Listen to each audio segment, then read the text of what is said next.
আসসালামু আলাইকুম। আজকে আমি দেখাতে চাচ্ছি যে ইচ্ছা থাকলে জাহাজের ছাদের মধ্যে কৃষি করা যায়। তারই এক উদাহরণ এই যে দেখেন লাউ ঝুলতেছে।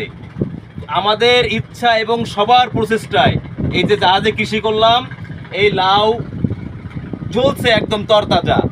হ্যাঁ, দেখতেই পাচ্ছেন কত সুন্দর হয়ে গেছে আমাদের লাউ। এবং আমরা আজকে এই লাউ কাটবো রান্না করে খাওয়ার জন্যে। দেখতে পাচ্ছেন সবাই, বিসমিল্লাহ। বছরের প্রথম লাউ গাছ থেকে কাটলাম, এই যে একদম ফ্রেশ। ধরো, এটা ধরো, দুইটাই কাটবো এই জন্যে, লোক অনেক। এই যে একদম পিওর দেশি নাও। তারপরে দেখতে পাচ্ছেন যে এই যে ধনিয়া পাতা, পর্যাপ্ত ধনিয়া পাতা হয়েছে, এখনও খাওয়ার উপযুক্ত হয় নাই, আর একটু বড় হলেই খাওয়া হবে। তারপরে আছে আমাদের এই যে পুঁই শাক, একদম তরতাজা পুঁই শাক, যখনই মনে চায় তখনই খাওয়া যায়। আর এই একটা প্রকৃতি গাছ আছে, সেটা হলো কেউ যদি চিনে থাকলে অবশ্যই কমেন্ট করে জানাবেন এই গাছটার নাম কি, আমি নাম বললাম না।